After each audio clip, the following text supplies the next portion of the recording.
What is up? YouTube. How y'all doing?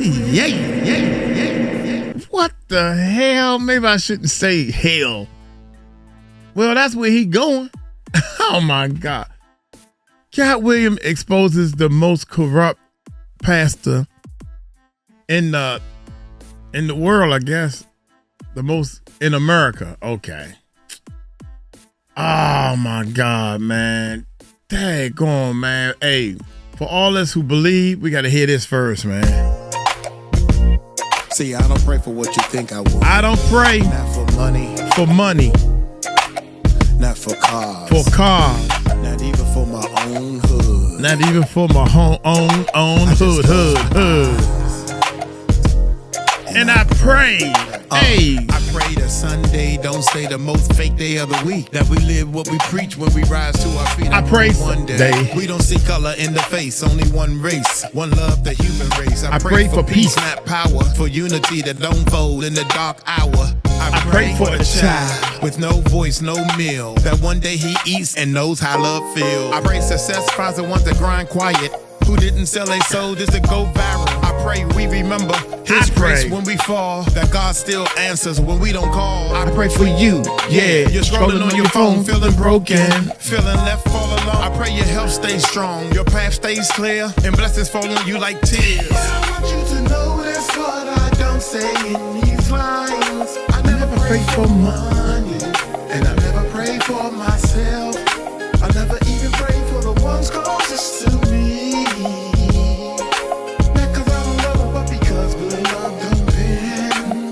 It faithfully.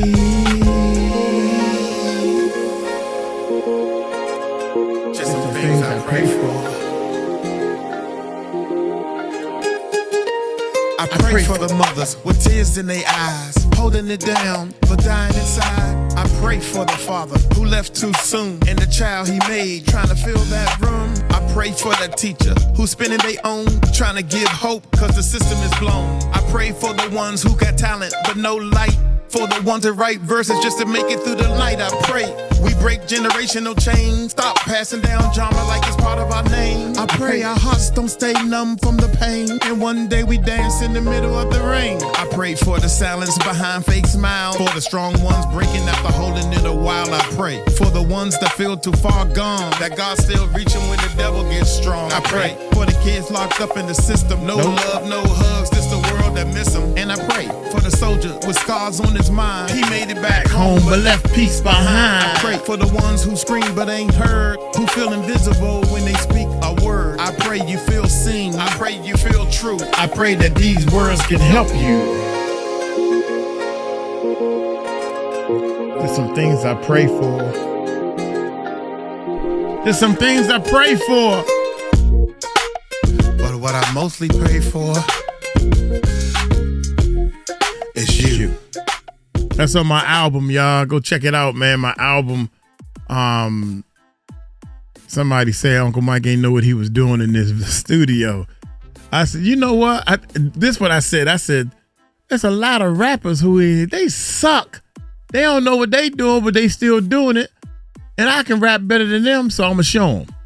So we did a whole album. Man, that remind me, I'm working on the second album. I got 1, 2, 3. I think 3 songs done for the second album. I need 7 more, 8 more, 7 more. Anyway, y'all hit that subscribe button, hit that bell. How y'all doing? Y'all doing all right?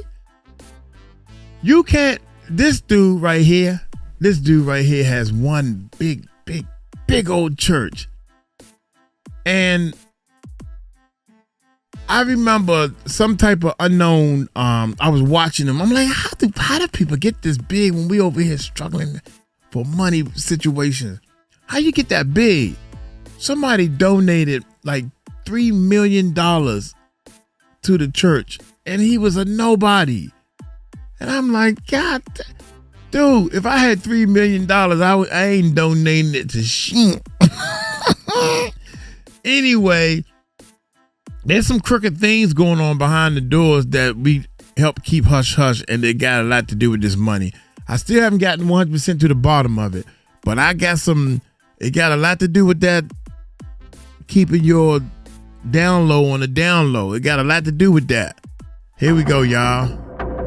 Hit that subscribe button, hit that bell. Let's rock. If there is a God side and the other side, if there are moral things and things that are immoral, if there is this side or that side, it can't be left up to to thought process. I'm an enforcer on this side. I'm not only on God's side. I'm active. That's Uncle I can Mike. get up with these words and end your legacy. We've seen it. I don't care how long. Right. Because if it's built on sand, it just is. Yeah. And I'm not That's gonna fact. feel any type of way by exposing your hand. That's how this game works. I don't mean to break your ankles, but if I cross you over, I just did, didn't I? Tame. Comedian Katt Williams has never been one to bite his tongue.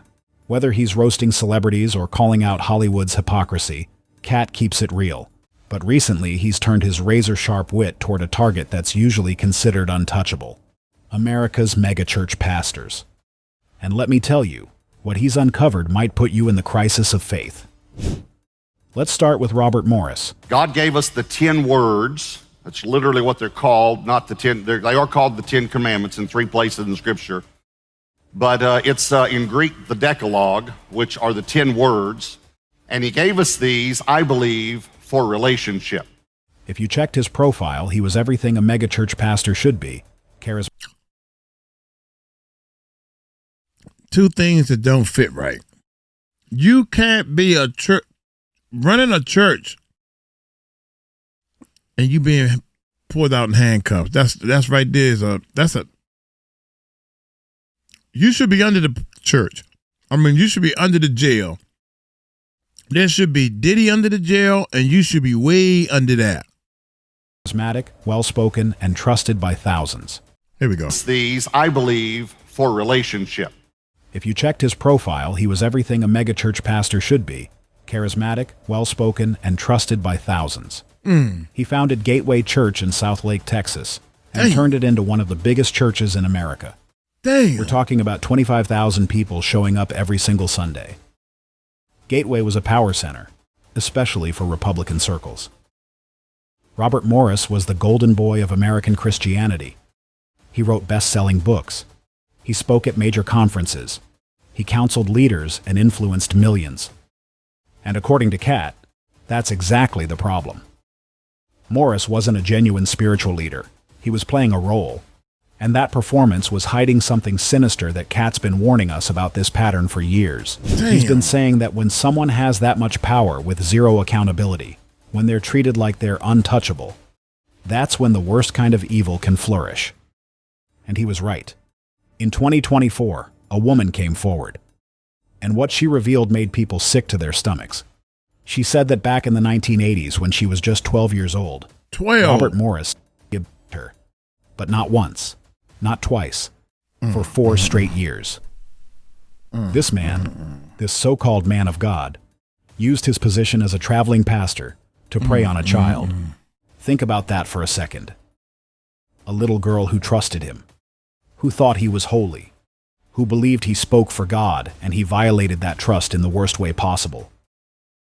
Think about what Katt's been saying all along about these powerful figures. He's essentially saying Morris was playing the role of a holy man, but the performance was more about maintaining power and covering up his crimes than actually serving God. But if you got you and God, you can believe in both of those. You can have peace then. And people online started connecting the dots immediately. One person commented, "Robert Morris is not a man of integrity because he resigned. He lied for years and lied in 2 of his most popular books about that time in his life. He resigned because he did not want to get fired. His resignation does not show his willingness to do the right thing." That's Come on, facts. people. Another wrote, "Never leave your kids alone with a priest." Amen. For years, she carried that trauma in silence.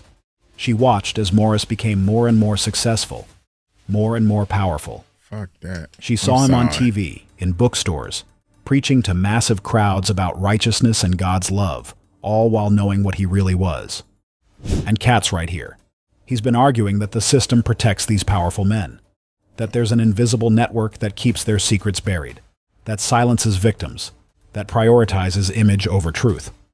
By March 2025, prosecutors in Oklahoma finally indicted Morris on 5 counts of lewd acts with a child. Former Texas megachurch pastor Robert Morris, accused of child sex, appearing in court today. The Attorney General's statement was damning. Morris exploited his position to prey on this girl for 4 years. Katt is directly connecting this to his broader message about how power operates in America. Morris used his religious authority the same way Hollywood elites use their influence, to manipulate, to control, to abuse. It's all part of the same system. He used God as a weapon. He used his authority as a pastor to manipulate and abuse a child. The case went to court, and the victim had to face her abuser decades later. Can you imagine the courage that took? Standing in front of the man who destroyed your childhood, telling your story while he sits there in his suit, surrounded by lawyers. To come forward and speak openly to the world, I never would have been ready. A predator, that's what she called him. And she was absolutely right. But even after all the evidence, even after he knew he was caught, Robert Morris and his legal team tried to play it down. They released this apology video. This afternoon, Pastor Robert Morris, previously the senior pastor at Gateway Church based in the DFW Metroplex, flanked by his wife of 45 years and his children and his father, accepted responsibility for his improper and illegal conduct some 40 years ago with Cindy Clemishire by entering a guilty plea before Judge Cindy Pickerel. Damn, young. See, that's what I'm saying, man. Oh, my. Ooh-wee. All you had to do was just come out. She would have been more lenient. You know what? I was young. I had all this money. I was a pastor. And I was sick in my head. I mean, I hate to say it, but I didn't know what I was doing. Now that I'm older and realize, I'm sorry. I must have really hurt you. I'm sorry. I don't know what to do. Things could be handled a little better, but nah, I ain't do nothing. I ain't do nothing. I know my rights. F the police. You take that road all the time. 90% of the people that take that road are guilty, Puffy. Accepted responsibility for his improper and illegal conduct some 40 years ago with Cindy Clemishire by entering a guilty plea before Judge Cindy Pickerel. Notably, Pastor Robert had previously waived his preliminary hearing. He didn't file any motions to dismiss or challenge the indictment.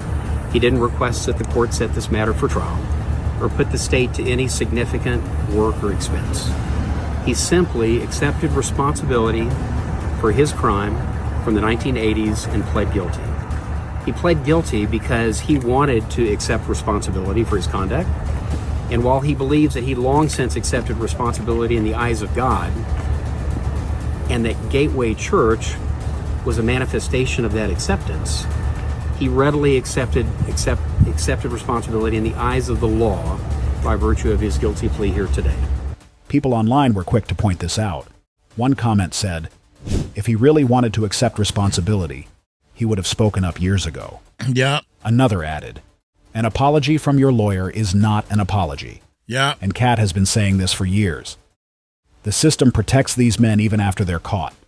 Even after Morris knew he was exposed, he released an apology video that legal analysts called tone-deaf and performative.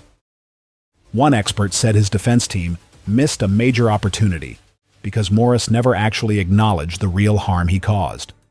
By October 2025, Morris finally pleaded guilty. All new for you right here at 4 o'clock. We've got breaking news. Robert Morris, the founding pastor of Gateway Church in Southlake, as you see, being led away here in handcuffs, headed to jail after pleading guilty in his Oklahoma child sex criminal case. Damn. The judge sentenced him to 10 years in prison. But most of that sentence was suspended. He only had to serve 6 months behind bars. Just 6 months for 4 years of sexting a child. Let that math sink in for a minute. 4 years of decades of trauma for the victim. A lifetime of watching her become rich and famous while she suffered. And he gets 6 months. You want to know why it took so long for justice to happen? The happened in Oklahoma, but Morris lived in Texas. That technicality made it harder for law enforcement to pursue charges back then. Plus, think about who Robert Morris was by the time she came forward. He wasn't just some random pastor. He was the founder of one of America's largest churches. He had money, influence, connections to powerful people. Going up against someone like that? Most victims wouldn't stand a chance. Most would stay silent. But this woman refused to stay silent. And when she finally spoke up, the walls started crumbling. And people online absolutely erupted. One person wrote, 6 months out of 10 years? Ridiculous. The system is broken. Another commented, people don't understand. He could have just denied it. It would have been her word against his. The fact that he admitted it is most likely the reason why he only got 6 months. But even with 6 months of jail time, his image is tainted. His life will never be the same. And one day he'll have to face God, the judge of all judges. Yep. I pray for the victim's healing, and may God give her the ability to forgive and have a happy life. She's the victim in all this. And Katt's been connecting this to a larger pattern. That's crazy. It's not man. just Robert Morris. It's how power operates across all these institutions. Hollywood, politics, religion. The same game, just different players wearing different costumes. Gateway Church is still trying to recover from this. They brought in new leadership. They promised transparency, background checks, safeguards to make sure something like this never happens again. But the damage is done. Thousands of people feel betrayed. Parents who brought their children to Gateway are realizing they put them in a room with a predator. Members who tithed for years are wondering how much of their money went to protecting Morris and keeping his secret buried. What happened to Cindy Clemishire was heartbreaking and vile. And we denounce sexual abuse in all of its forms. And we feel deep sorrow for those who have been victimized by such despicable actions. That's what makes these megachurch scandals so devastating. That woman, that survivor, she didn't let him win, and because of her courage, Robert Morris's legacy is destroyed. He'll be remembered as a predator, not a pastor. His books will be pulled from shelves, his sermons will be deleted, his name will be a warning. And that matters, because for every Robert Morris that gets exposed, there might be another victim out there who finally feels brave enough to speak up. Robert Morris isn't the only pastor Katt's been exposing. The next one? He fooled presidents, ran a multi-million-dollar scam, and used his connection to the White House to steal from his own congregation. Damn. We're talking about Kirbyjon Caldwell. Let me lead in by saying the most painful days in Beaumont were the birthdays of my family members. Caldwell led Windsor Village United Methodist Church in Houston, one of the biggest churches in the entire country. But that's not what made him special. What made him special was his Rolodex. Caldwell was George W. Bush's spiritual advisor, and even prayed at Barack Obama's inauguration in front of millions watching worldwide. What? This man had access to the most powerful people on the planet. People in his congregation looked at him like he was untouchable, like God had specially chosen him for greatness. Caldwell wasn't just a pastor, he was performing a role. The trusted spiritual advisor, the presidential confidant, the man of God who moved in the highest circles of power. But according to Katt, that whole image was a carefully constructed facade designed to build credibility. And once he had that credibility, he weaponized it. He used those presidential connections, that reputation, that spiritual authority not to serve God or help people, but to set up the perfect con. The performance was never about genuine faith. It was about creating the kind of trust that makes people hand over their life savings without asking questions. In 2021, federal prosecutors revealed that Kirbyjon Caldwell had been running a massive fraud scheme. What? When you listen to this for the first time, you wouldn't believe like others. But his own church members were the victims. Caldwell started telling people in his congregation about this amazing investment opportunity. He said they could buy historical Chinese bonds that would bring huge returns. He'd pull people aside after services, in his office, at church events, And because he was their pastor, the man who married them, baptized their kids, prayed over their sick relatives, they trusted him completely. People started writing checks. We're talking life savings, retirement funds, money they'd been saving for their kids' college education. And Kirbyjon Caldwell took it all. The bonds he was selling, completely worthless. They weren't even real historical artifacts. They were basically fancy-looking pieces of paper with zero value. Wow. Over several years, Caldwell scammed his congregation out of $3.5 million. $3.5 million from his own church.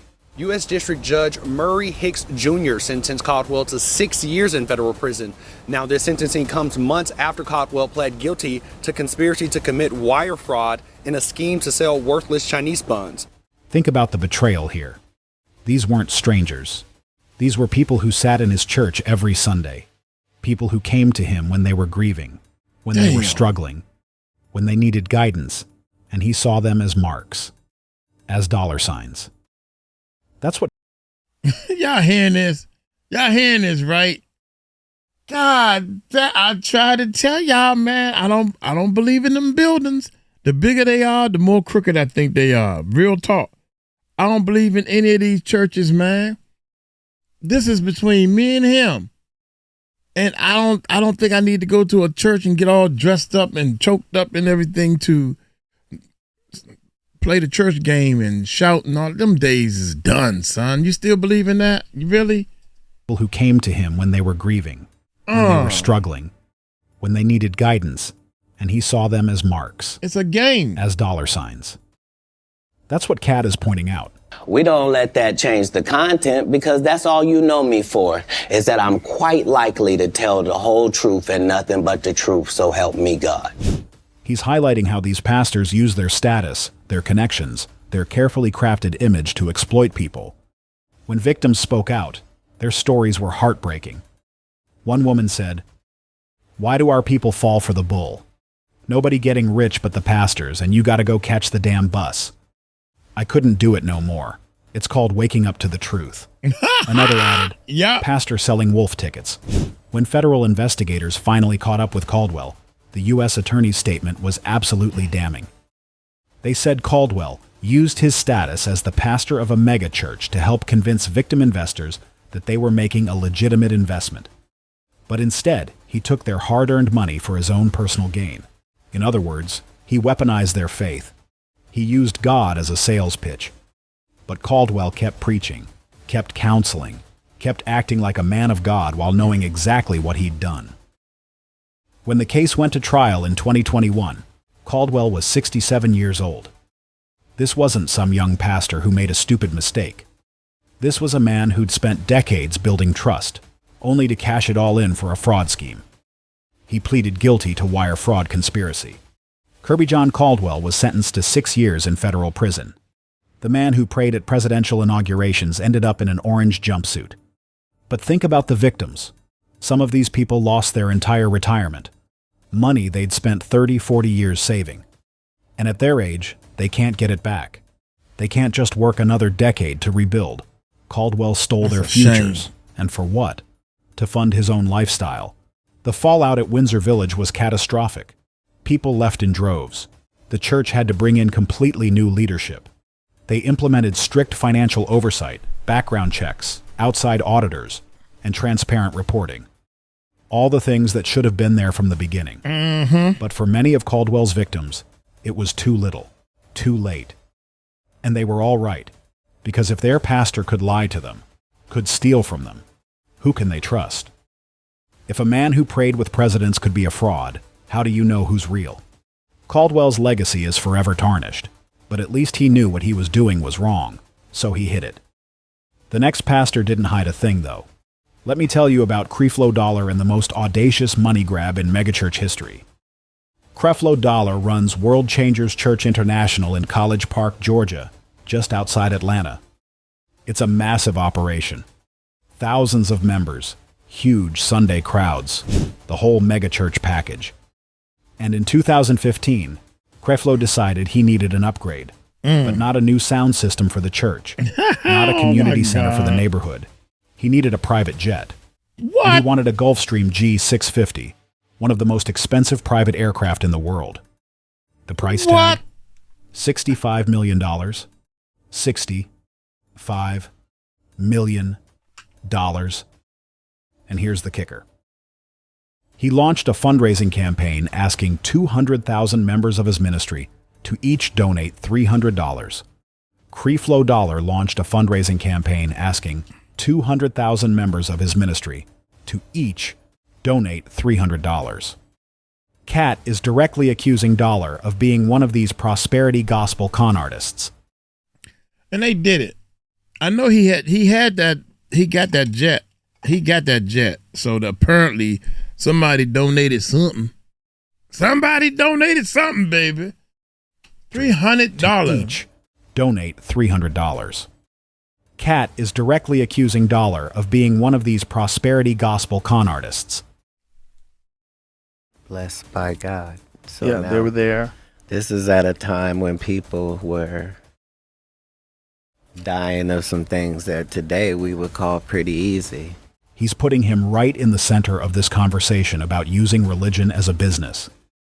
He's essentially saying Dollar's entire ministry is a performance, and the performance is all about getting rich while his followers struggle. The campaign went live on his church's website with a full explanation about why he needed the jet. And his reasoning? Creflo said the jet was necessary to blanket the globe with the gospel of grace. He claimed flying commercial was too dangerous and inefficient for a man doing God's work. He actually said spreading the word of Jesus Christ requires a $65 million private plane with leather seats, a full bedroom, and a personal flight crew. Because apparently, God can't work through Delta Airlines. The internet absolutely exploded. Twitter, Facebook, Instagram, every platform was roasting Creflo Dollar. Even Christians who normally defended megachurch pastors were like, no, this is too much. This is ridiculous. People online started speaking up immediately. One person commented, these aren't pastors. These are money-hungry celebrities. Another wrote, 65 million could feed a lot of the homeless, but nah, you want a jet? Classic. One more said, pastor needs a new car? Let's all contribute. Church member needs surgery? Let's all pray. Dang. People were ruthless. And honestly, he deserved Facts. Family member broke his arm, and we need to do a fundraiser. Let's just pray. Oh my God. Every bit of it. But here's what really made people angry. This wasn't Creflo's first private jet. He already had one. An older model that he claimed was having too many mechanical issues. Oh my God. Nah, don't say that. What? Got him. He already had a jet. Ding. See, I'm just learning the story. I knew it was something about a jet, but he did it. He already had an airplane, y'all. You greedy son of a gun. Really made people angry. This wasn't Creflo's first private jet. He already had one. An older model that he claimed was having too many mechanical issues. Think about that for a second. That's precisely what Katt is pointing out. He's highlighting the absolute disconnect between what these pastors preach and how they live. The hypocrisy is staggering. People started protesting outside his church. Former members went to the media with stories about how they'd given thousands in tithes over the years while struggling financially, believing that money was going to help people. And all that time, Creflo was planning how to spend it on private jets. After about a week of intense backlash, Creflo's team took down the fundraising campaign. They released a statement saying they were believing God for the airplane through other means. But Creflo never actually apologized. He never said, you know what? Maybe asking struggling families to buy me a $65 million jet was wrong. Instead, in later sermons, he doubled down. He talked about how people who criticized him just didn't understand God's favor and prosperity. Yeah, he made himself the victim, claiming he was being persecuted for being blessed. As long as I want to. If I want to believe God for a $65 million plane, you cannot stop me. You cannot stop me from dreaming. Even when caught, even when criticized, the act continues. It's all about maintaining the image, protecting the brand. And here's the interesting thing. This is another Creflo clown. eventually did get a new jet. Reports suggest that in the months after the controversy died down, World Changers Church quietly acquired a different private aircraft. Not the G650, but still a multi-million-dollar plane. So even after all the outrage, even after the protests and mockery, Creflo got what he wanted. Because that's how these megachurches work. There's no real accountability. He controls everything, the money, the message, the decisions. And if people don't like it, they can leave. But the church keeps running. Donations keep coming in, and the pastor keeps living large. People online have been vocal about this pattern. One person wrote, "The face of evil. This guy." Another commented, "This government needs to start going after these demons." World Changers Church is still operating today. They still have thousands of members. Creflo still preaches every Sunday. And somewhere in the background of all that preaching about faith and blessings, there's a private jet waiting to take him wherever he wants to go. What Creflo Dollar represents is a specific type of corruption.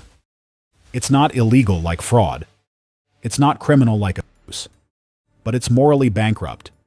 It's taking advantage of people's faith, their hope, their desire to be part of something bigger, and using those pure motivations to fund a lifestyle that Jesus himself would have condemned. So, when pastors like Creflo Dollar claim God wants them to be rich, that prosperity is a sign of favor, that having a private jet is somehow spiritual, they're not preaching Jesus. They're preaching themselves. And the saddest part is, it works. People keep showing up. They keep tithing. But what happens when a pastor is so powerful, so connected, so untouchable, that even when scandals surface, nothing sticks? Let me introduce you to Bishop T.D. Jakes. He runs the Potter's House in Dallas, Texas, one of the largest megachurches in America, with over 30,000 members. But that's just the beginning. T.D. Jakes is a best-selling author, film producer, conference speaker who fills stadiums. He's appeared on Oprah multiple times. Time magazine called him America's best preacher. This man doesn't just have influence in the church world, he's got serious secular power too. And just like the others we've talked about, T.D. Jakes has accumulated serious wealth along the way. We're talking about a $1.7 million mansion sitting on 17 acres in Dallas, multiple luxury cars, private jet access through his ministry. But it's not just the lifestyle. It's what's been whispered about in the shadows for years. And in January 2024, Katt Williams dropped a bomb that had the internet going crazy. It don't matter if you Diddy or whoever you is. T.D. Jakes, any of them, all lies will be exposed. That's all. And anyone who takes that the wrong way, know why they take it the wrong way. Now, Katt didn't go into detail about what he meant. But he lumped T.D. Jakes in with Diddy. That's fact. And if you know what Diddy got arrested for later in 2024, that's a heavy implication. That's fact. And Katt wasn't the only one talking. For years, there have been rumors floating around about T.D. Jakes. Allegations about his personal life that he's never fully addressed. Questions about his relationships, his private behavior, things that don't match up with the image he projects from the pulpit. Katt is directly accusing Jakes of being one of these performers. He's saying Jakes is playing the role of a moral authority, but the performance might be covering up something much darker. When Diddy was arrested in 2024 on charges of stalking and T.D. Jakes' name started circulating even more. People started asking, why did Katt Williams link these two together? What does he know that we don't? Photos surfaced of T.D. Jakes at Diddy's parties. Videos of them together, looking real comfortable, and people started connecting dots. Now, being at someone's party doesn't make you guilty of anything. But when someone gets arrested for serious crimes, and you... What did you just say? Bullshit. What makes it so bad is when you're a pastor, right? When you are a pastor and you are at somebody's freak off parties or all white parties, everybody know what's happening in the hip hop party time. You know it's alcohol there, pastor shouldn't be there. You know it's gonna be loose girls there, pastor shouldn't be there. You know it's gonna be half-dressed women there. A pastor should not be there according to the pastors of today's time. I wouldn't want my pastor to be there. You got that part right. I don't care about all this stuff. They got it twisted. They got it twisted. One more time, they got it twisted. And people started connecting dots. Now, being at someone's party doesn't make you guilty of anything. Yeah, okay. But when someone gets arrested for serious crimes, and you've been photographed at their events multiple times, people are going to ask questions. People online started speaking up. They don't need to ask questions. They want answers. Forget the questions. They want answers. Everybody know the question. Why were you there? My bad, John.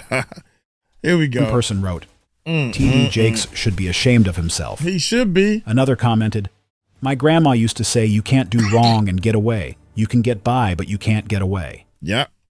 But as gifted as T.D. Jakes is at delivering a sermon, I always knew something was off about him because he always asked for money way too much in the name of God. And one thing I have learned and been shown in much prayer and supplication. And T.D. Jakes? He's been mostly silent. A brief statement here, a vague denial there, but nothing that really addresses the questions people are asking. That's precisely what Katt is pointing out. When powerful people go real quiet, real fast, they're hoping it blows over. But the internet doesn't forget.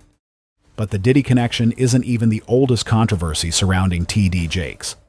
Back in 2000, a man came forward claiming he had a sexual relationship with T.D. Jakes. Yep, here we go. The allegations were serious, detailed, and explosive. T.D. Jakes denied it. His lawyers threatened lawsuits. The story eventually faded from mainstream media. Nah, it ain't faded. But it never went away. In certain circles, people have been talking about this for over 2 decades. So if any of these allegations are true, it's not just hypocrisy, it's a complete betrayal of everything he claims to stand for. Katt is essentially saying, look at the contrast. Jakes with his massive church, his celebrity connections, his reputation as a moral leader, his sermons about righteousness. And then you have these allegations, these photos with Diddy, this suspicious silence. Now, just like with the others, T.D. Jakes hasn't been convicted of any crimes. He hasn't been arrested or charged with anything illegal. But the pattern is what matters here. The rumors, the connections, the lavish lifestyle, the lack of transparency. The Potter's House operates with the same lack of financial accountability as every other megachurch. They don't have to show where the money goes. T.D. Jakes controls everything. And when one person has that much power with zero oversight, bad things can happen. Even if bad things aren't happening, the potential for abuse is always there. T.D. Jakes' annual income from his various ventures, the church, book deals, speaking fees, film production, is estimated in the millions, multiple millions, all while preaching to congregations where plenty of people are living paycheck to paycheck. His annual MegaFest event draws tens of thousands of people and generates millions in revenue. People pay hundreds of dollars just for the chance to hear him speak. And they leave feeling inspired, blessed, closer to God. But where does all that money go? What happens behind the scenes? Who's keeping track? Nobody. That's who. Katt is saying this whole operation is a performance. The conferences, the books, the sermons, it's all part of building a brand, maintaining an image. Keep people feeling good, keep them inspired, keep them coming back. And while they're focused on their breakthrough, the money keeps flowing to the top. These aren't isolated incidents. They're symptoms of a broken system where tax-exempt status means zero accountability. Until churches are required to disclose their finances like other nonprofits, the corruption will continue. The pulpit has become a platform for the powerful to exploit the faithful, and Katt Williams is just getting started exposing them all. Damn, man, that is. Y'all know the TD cakes, man. We've been covering and been on top of that. I couldn't have somebody that admits that they are pressing charges against me or saying that they have any involvement with me. And this dude was a pastor and went to jail because he was with minor little boys.